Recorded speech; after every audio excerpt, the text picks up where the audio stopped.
Question?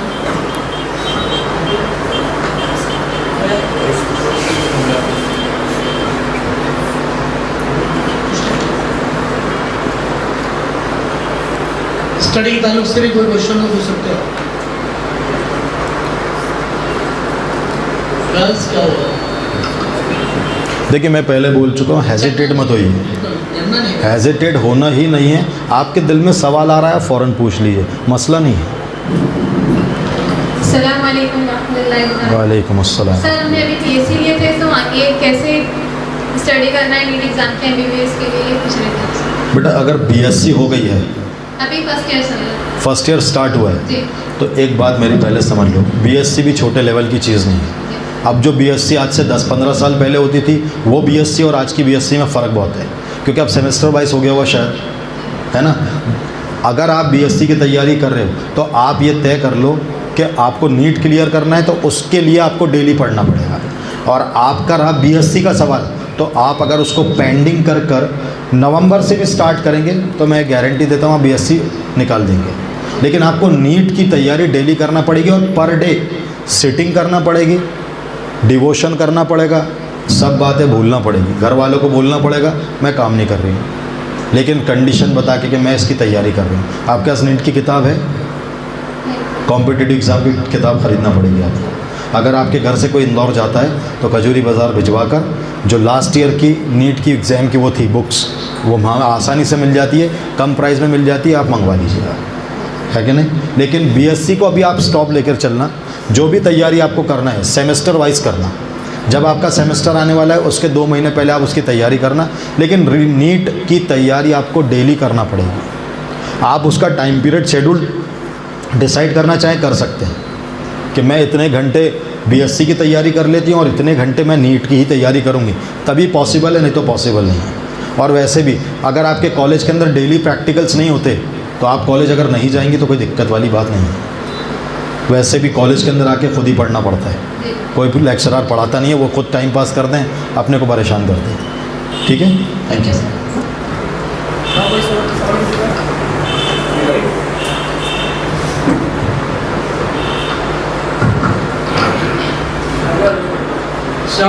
वालेकुम अस्सलाम। Excellence कैसे हासिल करें? हाँ, ये बात बहुत अच्छी बोला बेटा, बैठ जाओ। बहुत अच्छा क्वेश्चन पूछे, बहुत अच्छा सवाल किया। अभी तक तो हमको स्कूल में सिर्फ यही सिखाया गया कि 33 नंबर कैसे आए। सही बात कि गलत? रीज़न 33 नंबर आ जाते हैं, बच्चा पास हो जाता है, टीचर का रिज़ल्ट ख़राब नहीं होता, नौकरी पे आँच नहीं आती। आसान बात है कि नहीं? लेकिन ऐसे नंबर लाकर कोई मुस्तकबिल नहीं बनने वाला। समझ में आया? एक्सीलेंस अगर मैथ्स में लाना है तो सबसे पहले तो टारगेट तय कर ले। कैसा? कि मुझे मैथ्स के अंदर कितने नंबर होना, 100। ठीक, 5 साल के पेपर लेकर आ, ठीक है। 5 साल के पेपरों के अंदर जो जो क्वेश्चंस हैं उनको छोड़ना नहीं। एक दूसरा, उससे रिलेटेड क्वेश्चन अगर तेरे को एनसीईआरटी में मिलती है बेटा या आरडी शर्मा में मिलते हैं तो वहाँ से उसको ग्रैब कर और वहाँ से उन क्वेश्चंस को सॉल्व कर। ठीक। तीसरा, मैथ्स के अंदर पहले बेसिक बातों पे ध्यान दे, बड़े क्वेश्चन पे फोकस मत कर। रीज़न, फोकस उस पर तब होगा जब बेस क्लियर होगा।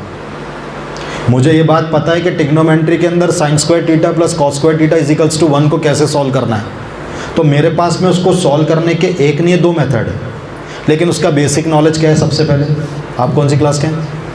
12th। बेसिक नॉलेज मालूम है उसका? कोई बात नहीं, डरने की बात नहीं।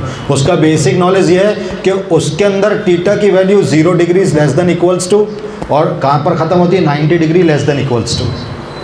यानी ये उसका सबसे मेन फॉर्मेट है कि आपकी वैल्यू थीटा की 0 से स्टार्ट होकर कहाँ ख़त्म हो जाएगी? 90 पर। ये उसका बेसिक नॉलेज है। ठीक है। अब sin square theta plus cos square theta is equals to 1 होता है, ये मुझे मालूम पड़ गया। अब अगर मुझे उसको प्रूफ करना है तो प्रूफ करने के लिए मेरे पास में ट्रिग्नोमेट्रिकल मेथड भी है और फिगर मेथड भी है। तो दोनों फिगर मेथड और ट्रिग्नोमेट्रिकल मेथड के अंदर मुझे ये पता करना पड़ेगा आसान कौन सा है, और वो अपनी प्रैक्टिस बताती है। समझ में आया? अपने को रिवीजन के टाइम पर पूरी किताब नहीं करना है, हमें रिवीजन के टाइम पर बैठना है। और हम एक गेम खेलते थे बचपन के अंदर, किताब खोलते थे, इवन आया तो जीत गए, ऑड आया तो हार गए। याद है ये बात कि नहीं याद है? ये बचपन में खेला जाता था किताब के अंदर। उसी तरीके से अपने को गेम खेलना है, किताब पकड़ना है, खोलना है, एक्सरसाइज का पेज निकला, फला क्वेश्चन सॉल्व करना है, क्वेश्चन उतारे, किताब के अंदर पेन डाले, ढक्कन रख के एक तरफ करे, उस क्वेश्चन को सॉल्व करें।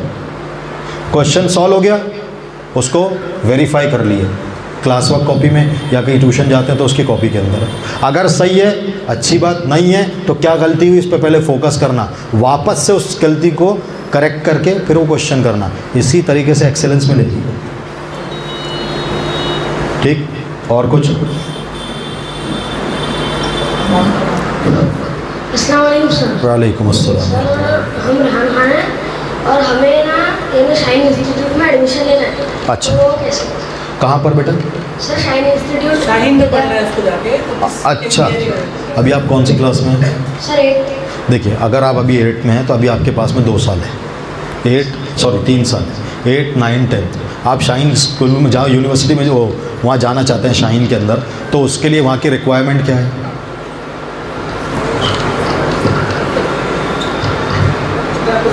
आपको उसकी रिक्वायरमेंट पता है क्या? सर वो देखिए। हाँ, तो यही मैं कहना चाहता हूँ। रिक्वायरमेंट का मतलब ये हुआ कि आपको अगर वो एग्ज़ाम लेना चाहते हैं तो कौन सी क्लास के बेस पे लेना चाहते हैं? सर वो यानी जिस क्लास में अगर जैसे आप 10th में एडमिशन लेना चाहते हैं तो ये बात पक्की है कि 7th, 8th और 9th इन 3 क्लास के क्वेश्चंस आपके पास आएंगे। ठीक है, अगर आप 7th क्लास के अंदर हैं तो 7th क्लास के अंदर कोई इंपॉर्टेंट बहुत बड़ी बड़ी चीज़ें नहीं हैं। हाँ, 9th क्लास के अंदर सबसे ज़्यादा काम है। अगर आपको तैयारी करना है तो आप 8th क्लास के अंदर का वो, आप हिंदी मीडियम से क्या इंग्लिश मीडियम से? सर इंग्लिश में। इंग्लिश मीडियम से। तो स्क्वायर एंड स्क्वायर रूट का चैप्टर है, yes sir. Cube and cube root का चैप्टर है, एरिया ऑफ पैरेललोग्राम है यस सर। कि नहीं?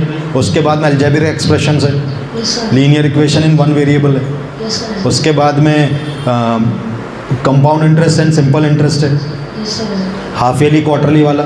इन सारे टॉपिक्स को जो लास्ट में उसका कंक्लूजन दिया है उनकी तैयारी करेंगे आप। उसी के बेस पर क्वेश्चन 100% उसमें 10th क्लास के एडमिशन के लिए आएंगे। तो आपको 9th क्लास और 10th क्लास का ऑब्जेक्टिव टाइप प्लस प्रैक्टिकल दोनों करना पड़ेंगे। जज़ाकल्लाह सर। शुक्रिया। अस्सलाम वालेकुम। वालेकुम अस्सलाम। हमको साइंस का पूछना था आपसे। साइंस पढ़ते हैं, जैसे अभी तक साइंस पढ़ रहे आए, आगे भी पढ़ेंगे, तो जैसे अगर किसी ने पूछ लिया कि साइंस क्या है तो हमको उनका आंसर क्या होना चाहिए? हमारा आंसर उनको क्या होना चाहिए? साइंस क्या है? इट्स अ नॉलेज, सबसे पहले, which gives us about the definition of nature and the activities is done in the earth. वो सारी एक्टिविटीज़ जो इस अर्थ के ऊपर केमिकल, फिजिकल और इलेक्ट्रिकल मेथड से होती है, वो सब क्या हो गई? साइंस। हाँ, ये। Thank you. वॉइस क्वेश्चन हाफिज साहब नीट कर लेना गर्ल्स। कोई भी सवाल कर सकते हो। देखिए, इस टाइप के जो स्कॉलर्स आते हैं वो बार बार नहीं आ पाते हैं, और दूसरी बात ये कि आपको जो मौका मिल रहा है बहुत बड़ी आपके लिए मौका है, ये बहुत बड़ा मौका है। आप इसको ज़ाया मत करिए। जो भी मन में क्वेश्चन हो, चाहे वो आप बच्चे हो, बचकाना क्वेश्चन पूछ सकते हैं। जो आप पूछना चाहें पूछ सकते हैं, कोई मसला नहीं। इसको माइक दे। वालेकुम अस्सलाम। 1-2 मिनट बैठ जा बेटा। हाँ। सर अलीगढ़ यूनिवर्सिटी की सर कॉम्पिटिटिव एग्जाम कौन सा है सर?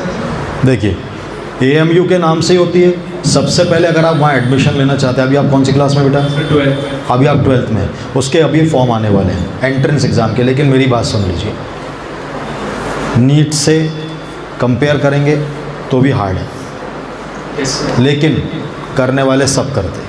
Yes sir. वहाँ पर एक सिस्टम है, वो सिस्टम समझ लीजिए। जैसे उनके पास में 100 सीट है MBBS के लिए, तो उसके अंदर से 50 से 60 सीट वो लोग AMU में पढ़ने वाले बंदों के लिए रिजर्व रखते हैं। 40 सीट बची। इस 40 सीट के ऊपर कॉम्पिटिटिव एग्ज़ाम होता है आउटर्स के लिए, ठीक। इन 40 सीट्स के अंदर कोटा ज़रूर होता है लेकिन बहुत लिमिटेड होता है। वो इन 40 सीट के अंदर कोटे को वैल्यू कम देते हैं और उन 40 सीट के लिए कम से कम नहीं भी तो 40,000 बच्चे बैठते हैं। Yes, sir. लेकिन अगर सेलेक्ट हो गए तो वहाँ का पढ़ा हुआ बंदा MBBS के होगा। अभी तक देखा गया है भारत में नहीं रुकता, उसको फॉरेन ही मिलता है, इतना अच्छा लेवल है उसका। इसलिए अगर आपको वहाँ का एग्ज़ाम देना है तो आपको अभी से तैयारी करना पड़ेगी। आपके पास वक्त है। शायद मुझे ऐसा लगता है वो अक्टूबर में फॉर्म आते हैं और एग्ज़ाम जो होती है वो अप्रैल में होती है, ठीक है। और वहीं यूनिवर्सिटी में होती है और उसका टाइम सुबह 10 से लेकर 12 तक और फिर 1 से लेकर 3 तक 2 एग्ज़ाम होती है। वैसे आप अगर अलीगढ़ मुस्लिम यूनिवर्सिटी के वेबसाइट पे जाएंगे तो सारी डिटेल्स मिल जाएगी आपको। और कुछ पूछना है तो बोलिएगा। Thank you, sir.